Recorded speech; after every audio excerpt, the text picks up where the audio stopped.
Welcome to Utah's Fly Corner. Today I'm going to show you how to tie Royal Dry Fly. I call it Royal Utah. It's basically like a Royal Coachman. Similar design, just tied a little different. Thread I'm going to be using is Uni Black 8/0. Hook I got in the vise here is a Daiichi 1180 size 14. Start my thread, take nice touch and turns back to just before the barb, snip my tag end off. The tail on the fly is just a standard hackle tip tail. I'm just going to take a clump, take one of these spay hackles, this side's got busted hackles on it, and just stroke them back at a 90 and pinch and pull them off. I like to just stroke it back just in case anybody came up short.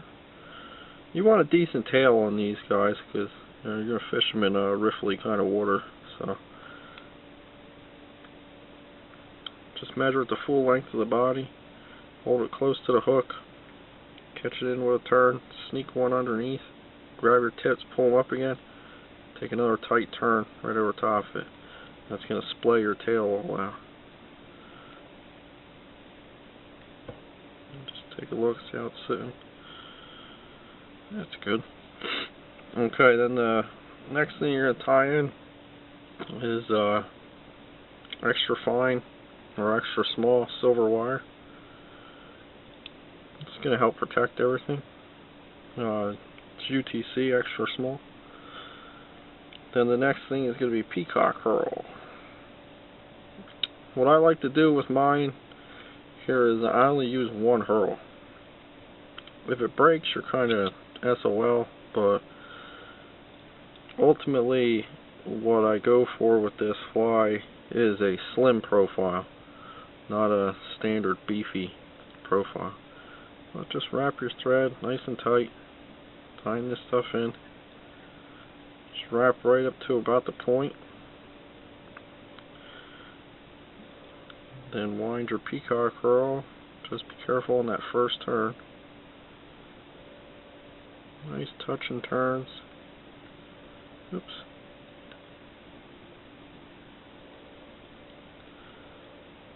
Nice touch and turns up to where your thread is. Cross your thread. Tie him off. And then just wind your thread for 2 turns. Get him pushed out forward. Then for the middle section, I use red holographic tinsel. You can just use red thread, or do a standard. You can, but this is just the way I tie them. It's just a medium red holographic tinsel.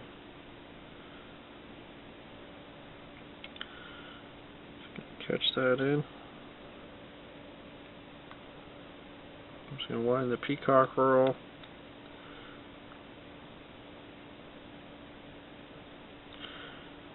And thread forward. I'm going to wrap my tinsel nice and tight.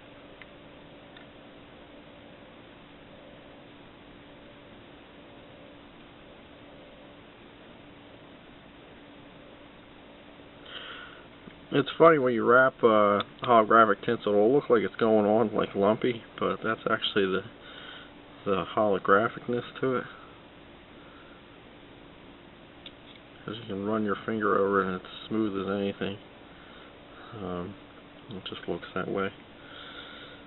But then you're going to take the rib, we're going to rib it, bring that first turn right over at the back of the peacock, and just take open turns, what about 3 of them on the peacock, and bring it right across your holographic tinsel.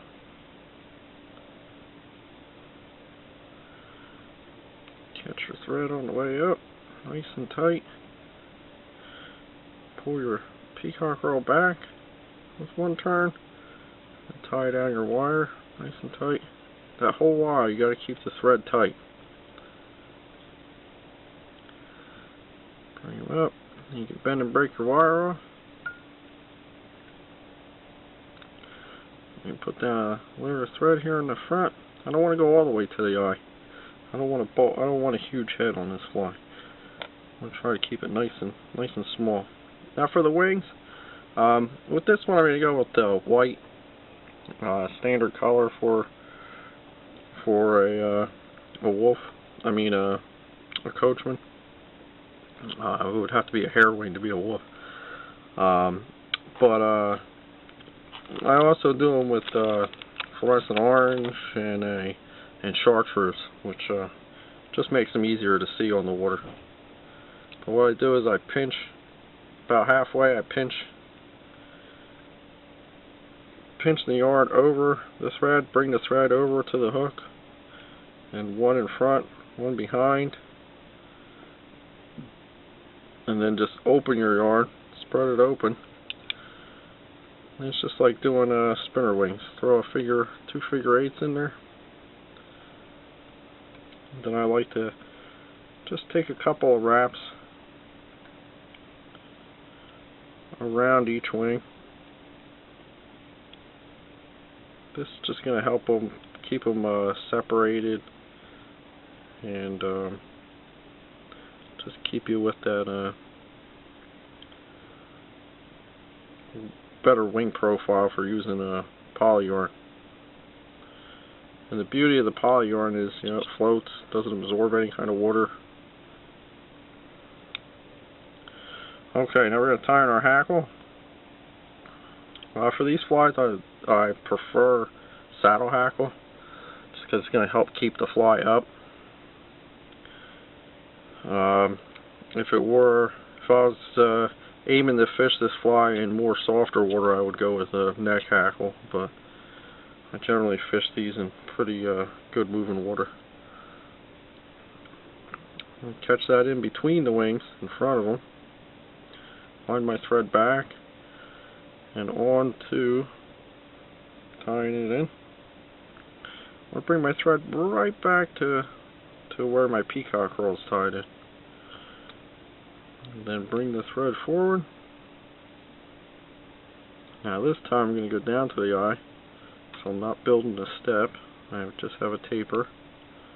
And leave the thread a little back from where the head's going to start. I'm going to wind my peacock roll.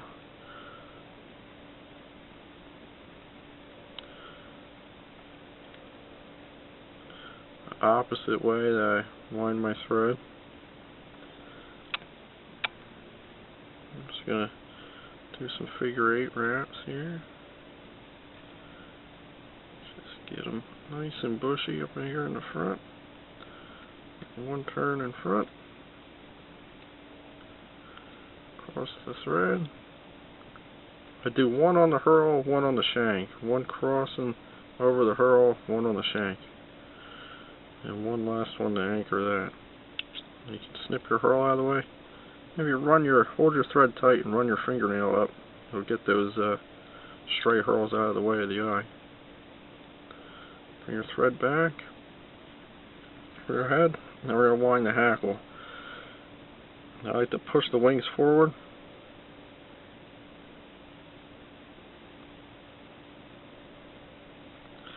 Take my first turn right behind the wings. My next turn behind that one. And then bring it to the front. Pull the wings back. Get it right in the front there. Take two turns right in the front. I like a good amount of hackle on this fly. Catch your thread. If you hold your hackle up while you're coming down on it, straight up, it'll keep the hackle fibers from going over top of your eye. Then just sweep everybody back. And form yourself a nice, neat head.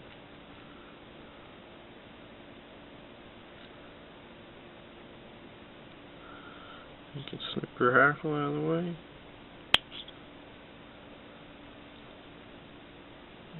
And you can whip.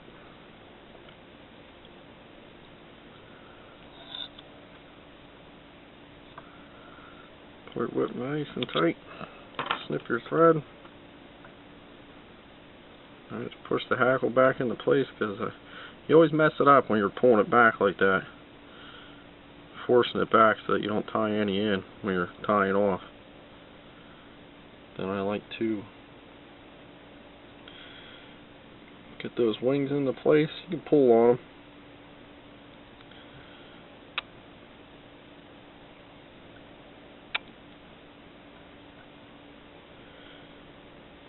And now we're going to trim the wings.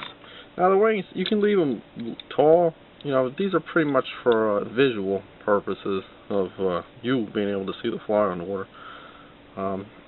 But generally what I like to do is I basically cut them back about midway on the tail. My points of my scissors are pointing. And just snip. And grab the one wing, put them back in place. Grab the other one. You got a nice light wing. It's visible.